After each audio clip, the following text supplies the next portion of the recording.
하림이 정말 큰일 냈어요. 무슨 얘기일까요? 뭐 여러분들 짐작하실 겁니다. 하림이 말입니다. HMM, 쉽게 말하면 대한민국 최고의 국제선사입니다. 먹었습니다. HMM 쉽게 말하면 산업은행하고요. 또 정부 한국해양진흥공사가 가지고 있는 지분 57.9%를 지금 6조 4천억 원에 인수했습니다. 전체적으로는 3억 9,879만 주예요. 하림그룹과 JKL 컨소시엄이 인수를 한 거예요. 이 정도면 일 냈다가 아니라 정말 큰일 냈다 이렇게 이야기할 수가 있겠죠. 하림 정도가 세계 8위의 국제선사를 먹었다는 것은요. 대단한 저력이다. 어마어마한 저력이다. 저는 그렇게 이야기할 수 있다고 봅니다. 그만큼 이게 충격적입니다. 사실 여러분도 알다시피 하림 창업자는요. 그렇게 늘 이야기했잖아요. 닭 10마리 가지고 사업 시작을 했는데 지금의 하림이 됐다. 뭐 자회사만 65개 그중에 펜오션이라는 벌크 국제 세계 국내 1위죠. 국내 1위 선사를 가지고 있는 그런 회사로까지 발돋움했습니다. 지금 말입니다. 하림이 HMM을 인수하는 순간 말입니다. 하림은요. 재계 순위로도 엄청나게 올라갑니다. 재계 순위 자체가 말입니다. 장난 아니게 올라가요.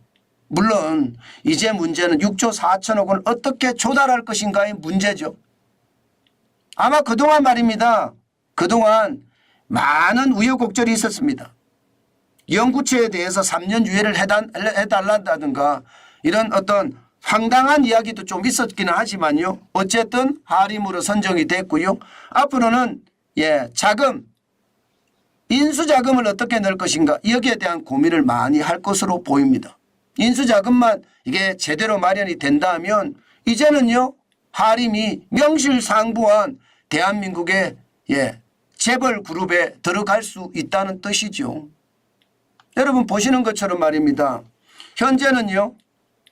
펜오션을 통해서 3조 2,500억 원을 마련한다. 뭐 펜오션이 가지고 있는 배를 자동 유동화 정권으로 만들기도 하고 또 펜오션이 가지고 있는 자산을 가지고 더 키워서 3조 2,500억 원을 빌린다는 이야기겠죠. 여기에다가 JKL 파트너스가 6천억 원 그리고 하림 지주가 자산을 팔아서 1조 정도 마련을 하고요. 나머지는 인수금융을 통해서 1조 5,500억 원을 마련한다. 이게 지금까지는 핵심입니다. 과연 이렇게 마련할 수 있을까? 이것은 앞으로 큰 숙제가 될 겁니다. 일반적으로 말입니다. 하림처럼 작은 기업이 큰 기업을 먹었을 때 성자의 저주라는 게 있거든요. 다시 말해서 너무 비싸게 인수를 해서 손익분기점을 마련하지 못하면 토해낼 수밖에 없는 최악의 상황, 그것을 성자의 저주라고 하는데 그 성자의 저주가 항상 뻗칠 가능성도 있다. 이렇게 이야기를 합니다. 그렇지만 HMM이 가지고 있는 현금이 10조가량이 되기 때문에 그것도 인수만 된다면 운영하기는 그렇게 어렵지 않지 않겠느냐 그렇게 생각을 하고 있는 중입니다. 이 정도로 하림이 컸나 이렇게 생각할 정도로 여러분들도 진짜 놀라셨죠. 아마 안 놀라신 분이 없을 거예요. 이렇게 되면 하림 자체가 엄청나게 성장하니까요. 지금 보시는 것처럼요. 펜오션 국내 벌크 선사 1위거든요. 301척을 가지고 있습니다. 301척. 여기에 HMM 세계 8위 컨테이너 선사인데 105척을 갖고 있습니다. 이렇게까지 인수를 하면 이게 배만 하더라도 400척이 넘잖아요. 게다가 지금 배를 짓는 것도 있습니다. 그것까지 감안을 하면 지금 400척도 훨씬 넘을 겁니다. 당연히 하림그룹은 재계 13위의 엄청난 기업으로 발돋움합니다. 참 이것을 보면서 저는 그런 생각을 많이 했어요. 사업이라는 것은 바로 이런 거다. M&A라는 것, 그것을 통해서 사업을 키워나가는 것 참 묘미겠다 이런 생각 많이 해봅니다. 자, 이렇게 되면 HMM 주가는 어떻게 됐을까요? 주가는 당연히 올라갑니다. 주인이 없던 회사가 주인이 생기잖아요. 그러면 주인이 들어가서 기업을 쏙쏙들이 들여다보면요. 비용이 잘못 나가는 것을 다 줄일 수가 있습니다. 다 줄일 수가 있어요. 그래서 구조조정도 일어나고요. 또 사업 구조조정도 일어납니다. 쉽게 말하면 사업 재편이 된다는 거고요. 인력에 대한 구조조정 일반적으로 일어납니다. 안 한다 이야기해도요. 실질적으로는 할 수밖에 없습니다.